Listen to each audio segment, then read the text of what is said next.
नमस्कार साथियों, स्वागत है आप सभी का। तो आज हमारी जो क्लास रहेगी वो भूगोल की रहने वाली है और अपन जिस क्लास को लेके बात कर रहे हैं वो क्लास 7 अपनी रहेगी। एनसीईआरटी की ये किताब रहेगी और किताब का जो नाम है वो रहेगा हमारा पर्यावरण और पाठ संख्या 9 है और पाठ का नाम जो रहेगा वो रेगिस्तान में जीवन है। अब मैं इम्पोर्टेंट चीज़ आपको बता दूं कि ये जो पाठ मैंने करवाए हैं कक्षा 7 की, मैंने जो जियोग्राफी पूरी की पूरी जो है वो आपको करवाई है यहाँ पे।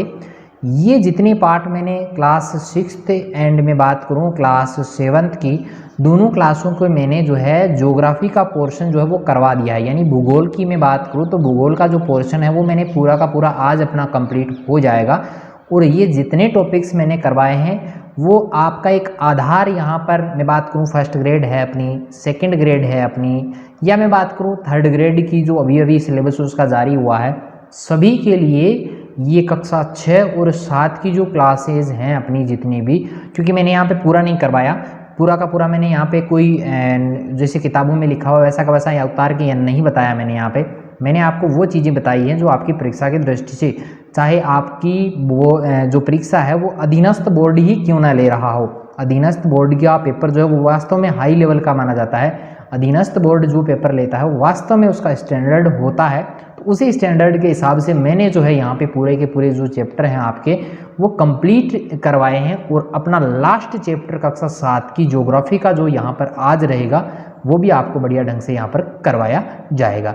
चलिए शुरू करते हैं आज की इस क्लास को। देखिए, सबसे पहले मैं बात करूँगा यहाँ पर तापमान के आधार पर जो रेगिस्तान है उसके दो प्रकार होते हैं, दो भागों में उसको बांटा गया है। सबसे पहला जो हमारा रहेगा वो गर्म रेगिस्तान है जो कि अपने राजस्थान में पाया जाता है, जो कि एक सहारा का जो मरुस्थल है वो यहाँ पर रहेगा, गर्म मरुस्थलों की श्रेणी में आते हैं। दूसरे अपने जो रहते हैं ठंडा रेगिस्तान, ठंडा रेगिस्तान अपने एक भारत में ही है जिसका नाम आपने बहुत कम सुना होगा, लेकिन लद्दाख नाम आपने बहुत सुन रखा होगा। तो वही क्या है, ठंडा रेगिस्तान भी माना जाता है।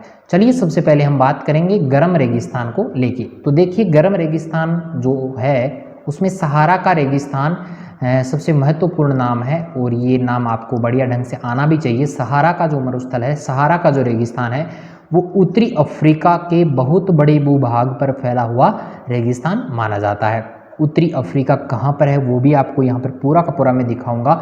और ये विश्व का इम्पोर्टेंट चीज़ है, छाप लेना, वेरी वेरी मोस्ट इम्पोर्टेंट चीज़ है। विश्व का सबसे बड़ा रेगिस्तान, वो भी गर्म रेगिस्तान। क्वेश्चन ऐसा आएगा कि विश्व का सबसे बड़ा गर्म रेगिस्तान कौन सा है, तब बच्चे कंफ्यूज हो जाते हैं और वहाँ पर दूसरा ही कोई ना कोई करके आ जाते हैं, जैसे अपने थार वाला करके आ जाते हैं।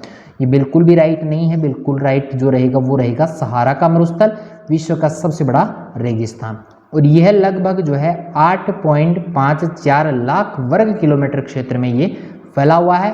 ये संख्या आपको याद होनी चाहिए, ऑथेंटिक है, याद होनी जरूरी है। अगर किसी बुक्स में कम ज़्यादा दिया गया तो वो गलत है, क्योंकि वहाँ पर जब भी सोर्स मांगा जाएगा तो वहाँ पर एनसीईआरटी की जो पुस्तक है वो वहाँ पर आप दे सकते हैं।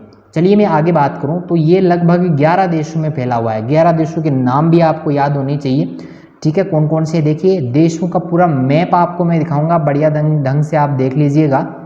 नाम याद करना है, अल्जीरिया है, चाड है, मिस्र है, लीबिया है, माली है, मोरितानिया है, मोरक्को है। मैं से देखिए कितने नाम यहाँ पर आ रहे हैं, मैं से नाम आ रहे हैं 3, माली, मोरितानिया और मोरक्को। ये 3 नाम मैं से शुरू हो रहे हैं। नाइजर है, सूडान है, ट्यूनीशिया है और पश्चिमी सहारा इसके अंतर्गत आते हैं। आपको याद नहीं होता तो नोट कर लीजिए, ठीक है, समझ में आ गई होगी बात। चलिए अब मैं आगे बढ़ता हूँ। आगे देखिएगा, ये मरुस्थल जो है वो बालू की विशाल परतों से ढका हुआ है। बालू मिट्टी की जो विशाल जो परतें हैं उनसे इनका निर्माण हुआ है, ये उन्हीं से ढका हुआ है। चलिए अब मैं यहाँ पर आता हूँ सहारा के मरुस्थल में। अब यहाँ पर आपको वो 11 देश भी दिखाएंगे जिसका नाम मैंने आपको लिखवाया है। अब ये पूरा का पूरा अफ्रीका महाद्वीप आपको नज़र आ रहा होगा और इसमें ये मरुस्थल वाला जो पार्ट है वो इस तरीके के कलर में यहाँ पर दिखाया गया है। देखिएगा, ये यहाँ पर पूरा का पूरा जो अपना इलाका रहेगा वो है अपने सहारा का मरुस्थल। अब सहारा का मरुस्थल जो है वो अपने उत्तरी अफ्रीका का भाग माना जाता है। दिख रहा होगा उत्तरी अफ्रीका ही है इधर। अब देखिए क्वेश्चन कहाँ कहाँ से किस प्रकार के बन सकते हैं। देखिए सहारा मरुस्थल के जो उसका पश्चिमी भाग है, सहारा मरुस्थल के पश्चिम में कौन सा महासागर है, तो वो आपको याद करना है, अटलांटिक महासागर है। याद हो जाएगा, फिर भी नहीं होता है तो इसको बढ़िया से देख लीजिएगा।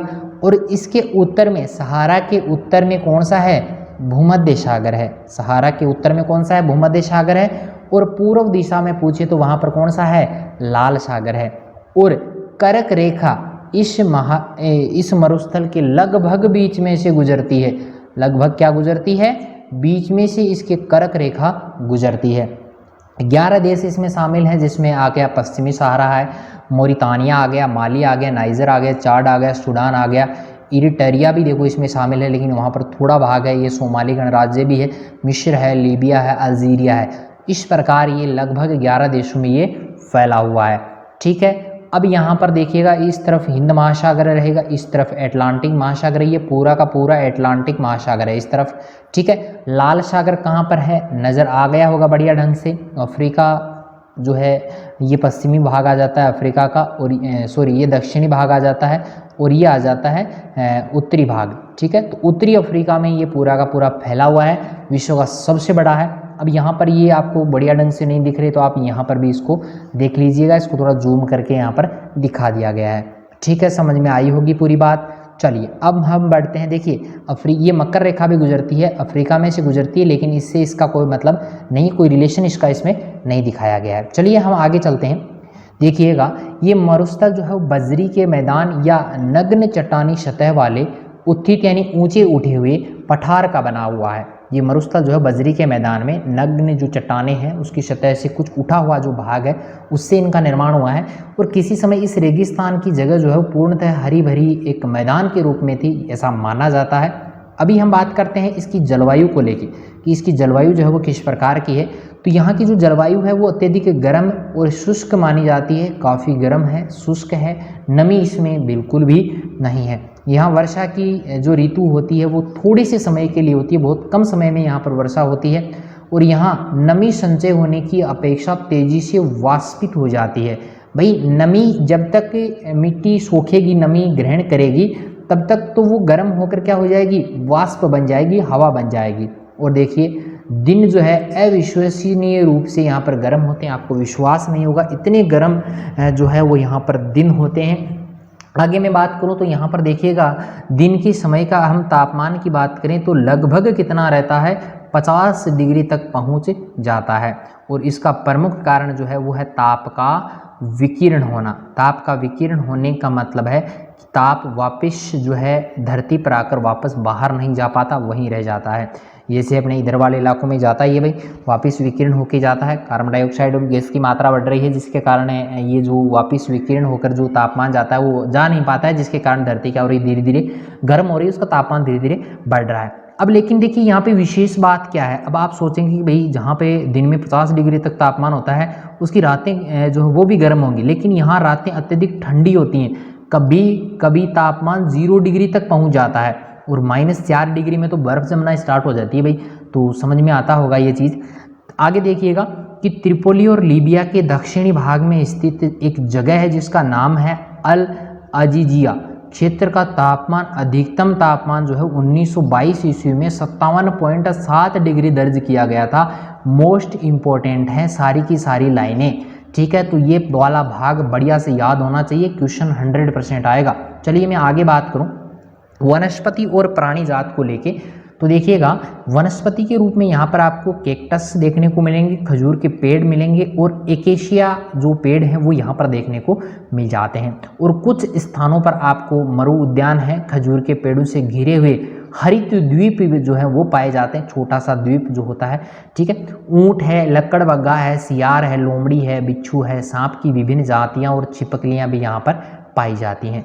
यहाँ पर लोगों की हम बात करें तो लोगों का जीवन यापन कैसा है, तो यहाँ पर 2 समुदाय के लोग रहते हैं, एक तो है बेदुइन और दूसरा है तुआरेग। ये 2 समुदाय के लोग यहाँ पर रहते हैं। यह जो है चलवासी जनजाति के लोग क्या करते हैं, बकरी है, भेड़ है, ऊँट है, घोड़े, इनको पाला करते हैं। और सहारा मरुस्थल जो है मरु उद्यान एवं मिस्र में नील नदी घाटी के लोग जल की उपलब्धता से खजूर के पेड़ भी उगाते हैं। तो यहाँ पर जो है चावल है, गेहूं है, जो है सेम है, आदि फसलें भी यहाँ पर उगती हैं। और मिस्र में उगाई जाने वाली कपास जो है वो पूरे विश्व भर में प्रसिद्ध मानी जाती है। ठीक है, चलिए समझ में आया होगा। देखिए आगे की तेल की खोज से, तेल है यहाँ पे, तेज नहीं है, तेल की खोज से यहाँ काफ़ी जो है वो परिवर्तन हुआ है। ठीक है, इतना समझ में आया होगा। चलिए अब हम आगे चलते हैं। यहाँ पर जो है लोहा है, फॉस्फोरस है, मैग्नीज है, यूरेनियम यहाँ पर पाया जाता है, बड़ी मात्रा में पाया जाता है। अब यहाँ पर विशेष क्या है, देखिए जब रेत को पवन उड़ाकर ले जाती है तो वहाँ पर बनता है गड्ढा, गर्त बन जाता है। और यहाँ गर्त में भूमिगत जल जो है वो धीरे धीरे सतह पर आ जाता है और वहाँ पर बनता है मरु उद्यान। क्या बनता है? मरु उद्यान वहाँ पर बन जाता है। मोरक्को में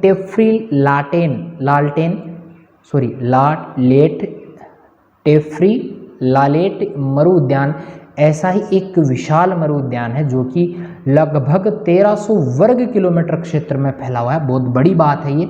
ठीक है, आगे देखिएगा अपना अगला जो रेगिस्तान रहता है वो ठंडा रेगिस्तान है, वो रहेगा लद्दाख। देखिए क्या है इसमें, लद्दाख जो शब्द है वो दो शब्दों से मिलकर बना है। ला का अर्थ होता है पर्वतीय दर्रा और दाख का अर्थ होता है देश, यानी ऐसा पर्वतीय जो दर्रा है जहाँ पर देश है भाई, देश और दर्रा। ठीक है, पर्वतीय दर्रा। आगे देखिएगा, जम्मू कश्मीर के पूर्व में वृहद हिमालय में स्थित लद्दाख एक ठंडा रेगिस्तान है। वृहद हिमालय में ये है, वेरी मोस्ट इंपॉर्टेंट क्वेश्चन यहाँ से पूछा जाता है। ये इसके उत्तर में देखिए काराकोरम पर्वत श्रेणी आपको मिलेगी, दक्षिण में आपको जास्कर पर्वत देखने को मिलेगा। ये दोनों जो है वृहद हिमालय में है। और लद्दाख से अनेक नदियाँ भी निकलती हैं, जिसमें प्रमुख नदी की मैं बात करूँ तो सिंधु नदी है अपने। और ये नदियाँ गहरी घाटियों और महाखंड जिसको अपन गोर्ज कहते हैं उसका निर्माण भी ये करती है। और लद्दाख में अनेक हिमानियाँ भी हैं, जैसे मैं बात करूँ तो गेंगरी हिमानी प्रमुख है। आगे देखिएगा कि लद्दाख की ऊंचाई कारगिल में लगभग 3000 मीटर से लेकर काराकोरम में ये 8000 मीटर से भी अधिक जो है वो पाई जाती है। तो ये लद्दाख की खास बात है भाई। इसलिए यहाँ की जलवायु अत्यधिक शीतल और शुष्क है। यहाँ वायु की पतली जो है परत होती है, जिससे सूर्य की गर्मी की अत्यधिक तीव्रता यहाँ पर महसूस होती है। भाई वायु की परत पतली है जिसके कारण यहाँ पर गर्मी ज़्यादा महसूस होती है, सूर्य की गर्मी यहाँ पर ज़्यादा आ जाती है। चलिए मैं आगे बात करूँ तो ग्रीष्म ऋतु में दिन का तापमान आपको 0 डिग्री सेल्सियस मिलेगा, उससे कुछ अधिक भी हो सकता है, लेकिन रात का जो तापमान रहता है वो 0 डिग्री से लेके -30 डिग्री सेल्सियस से कुछ अधिक ही आपको मिलेगा। ये इसकी कुछ खास बातें हैं। अब देखिएगा कि ये कहाँ पर है, दिख रहा होगा ये लद्दाख श्रेणी आपको यहाँ पर दिख रही होगी। और यहाँ पर ये जो हिस्सा है वो महान हिमालय का हिस्सा है। ये वाला जो भाग है वो किसका है? महान हिमालय का। अब यहाँ पर देखिएगा इसके जो लद्दाख जो श्रेणी है इसके पश्चिम में रहता है पाकिस्तान और इसके उत्तर में आ जाता है चीन। और इसके यहाँ पर देखिएगा चीन इसके पूर्व दिशा में भी है और अपने इस दिशा में भारत जो है वो आ ही जाता है। ठीक है, और लद्दाख जो है इसमें लेह लद्दाख के नाम से भी इसे जाना जाता है। सिंधु नदी यहाँ से निकलती है, ये श्योक नदी भी यहाँ से निकलती है। यहाँ पर देखिए श्योक है, देहरा है, गोमपास है ना, ये इंडस नदी है ना, सियाचिन जो ग्लेशियर है वो भी यहाँ पर स्थित है। ठीक है, ये सारी चीज़ें आपको समझ में आती होंगी। श्रीनगर यहाँ पर है, जम्मू कश्मीर है इधर। ठीक है, ये पूरा का पूरा जो इलाका इसमें दिखा रखा है, ये वाला जो पार्ट पूरा का पूरा दिखा रखा है, ये मरुस्थल है, ये ठंडा मरुस्थल है भाई। यहाँ पे है ना बर्फ़ पड़ी रहती है, बाकी कुछ यहाँ पर है नहीं। यहाँ पर देखिए कुछ दर्रे भी दिए गए हैं, जैसे जोजिला दर्रा यहाँ पर आपको, ये रहा जोजिला दर्रा यहाँ पे। यहाँ पर देखिए बारालाचा जो दर्रा है वो यहाँ पर है। रोहतांग पास जो है यहाँ पर है, रोहतांग दर्रा जो है वो यहाँ पर है। ठीक है, ये देहरा गोमपास यहाँ पर आपको देखने को मिलेगा, ये वाला जो है यहाँ पर आपको मिल जाएगा। कारगिल ये यहाँ रहा, कारगिल है। ठीक है, चलिए समझ में आ गई होगी। तो यहाँ पर एक इम्पोर्टेंट चीज़ भी दी गई है कि पृथ्वी के सबसे ठंडे स्थानों में से एक द्रास लद्दाख में स्थित है। द्रास का नाम अपन ने अभी शायद देखा था, कहाँ पे आया था द्रास नाम, अभी आया था, नहीं आया क्या इसमें द्रास का नाम? चलिए कोई बात नहीं है, ये लद्दाख में स्थित है, देखा हुआ तो मेरा भी नहीं है, जाके देखेंगे कभी जाएंगे तो मौका मिलेगा तो ना। चलिए शीत ऋतु में यहाँ का तापमान आपको हर समय जो है -40 डिग्री के नीचे ही मिलेगा, क्योंकि ये हिमालय का वृष्टि छाया क्षेत्र होता है। वृष्टि छाया का मतलब हिमालय की तलहटी में ये स्थित है और यहाँ वर्षा जो है बहुत कम मात्रा में होती है। चलिए मैं आगे बात करूँ, यहाँ पर देखिए वनस्पति जात और प्राणी जात को लेके हम बात करते हैं कि कौन कौन सी वनस्पति पाई जाती है। तो यहाँ उच्च शुष्कता के कारण वनस्पति काफ़ी बिखरी हुई सी आपको मिलेगी, काफ़ी विरल है। घाटी में यहाँ पे शरपत यानी विलो और पोलर के उपवन यहाँ पर पाए जाते हैं। और यहाँ पर जो है एक खास बात भी रहती है कि लद्दाख को खा पा चान भी कहते हैं, लद्दाख को खा पा चान भी कहते हैं, जिसका अर्थ होता है हिमभूमि। क्या होता है? हिमभूमि होता है। चलिए आगे मैं बात करूँ तो लद्दाख में पक्षियों की विभिन्न प्रजातियां आपको देखने को मिलती हैं, जिसमें रॉबिन है, रेड स्टार्ट है, तिब्बती स्नो कॉक है और रेवेन और हुप यहाँ पर पाई जाती हैं। नाम भी थोड़े अटपटे से हैं, लेने में थोड़ी सी तकलीफ होती है। यहाँ पशुओं में जंगली बकरी आपको मिलेगी, जंगली भेड़ आपको मिल जाएगी, याक व विशेष प्रकार के कुत्ते यहाँ पर पाए जाते हैं। आगे देखिएगा, क्रिकेट का सबसे अच्छा जो बल्ला होता है वो शरपत यानी विलो पेड़ की लकड़ी से बनाया जाता है। चलिए इसकी कुछ इंपॉर्टेंट बात और रह गई, वो ये है कि चीरू या तिब्बती एंटीलोप एक विलुप्त प्राय जीव है। इसका शिकार जो है वो शाहतूश नाम का एक ऊन होता है जो कि काफ़ी मखमली होता है, जो वज़न में हल्का और अत्यधिक गर्म होता है। वो ये यहाँ से इस पेड़ से जो है, इस जीव से जो है पाया जाता है, इसलिए इसका शिकार भी कर लिया जाता है। चलिए मैं आगे बात करूँ, यहाँ के लोग जो हैं वो किस प्रकार के हैं देखिएगा। यहाँ पर जो है अधिकांश लोग या तो मुसलमान मिलेंगे या बौद्ध धर्म के लोग यहाँ पर मिलेंगे। लद्दाख क्षेत्र में अनेक बौद्ध मठ अपनी परंपरागत गोपा के साथ स्थित हैं। तो यहाँ पर यहाँ के कुछ प्रसिद्ध मठ हैं, जैसे हेमिश मठ है, थिक्शे से है, लामा यूरू जो है, ठीक है। और यहाँ शीत ऋतु में जलवायु इतनी कष्टकर हो जाती है कि लोग धार्मिक अनुष्ठानों और उत्सवों में अपने आप को व्यस्त कर लेते हैं।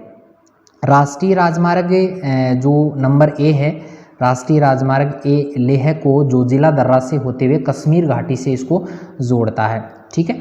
और मनाली लेह जो राजमार्ग है उसमें 4 दर्रों से वो गुजरता है। चारों के नाम मैंने अभी आपको बताए थे, रोहतांग ला, बारालाचा ला है और तुनगालाचा ला है और टंगलंग ला, ठीक है। ये दर्रों के नाम हैं जो मनाली और लेह को जोड़ते हैं। और ये राजमार्ग केवल जुलाई से सितंबर के बीच में ही खुलता है, जब बर्फ़ को मार्ग से हटा दिया जाता है उसी समय ये खुलता है, ठीक है। पूरा का पूरा क्लियर हो गया होगा मेरे ख्याल से। फिर भी आपके कोई समस्या है तो मुझे कमेंट जरूर कीजिएगा। वीडियो पसंद आता है तो लाइक जरूर करें, दोस्तों के साथ में इसको शेयर भी करें। और भी इस प्रकार के वीडियोस देखने के लिए आप मेरे यूट्यूब चैनल को सब्सक्राइब जरूर करें और बेल आइकन का जो बटन दिया गया है उस पर आप क्लिक जरूर करें, उसको आप ज़रूर दबाएं, जिससे जब भी नई वीडियो डाली जाए उसका नोटिफिकेशन सबसे पहले आपके पास आ सके, ठीक है। तो मिलते हैं एक नई वीडियो के साथ में, तब तक के लिए धन्यवाद।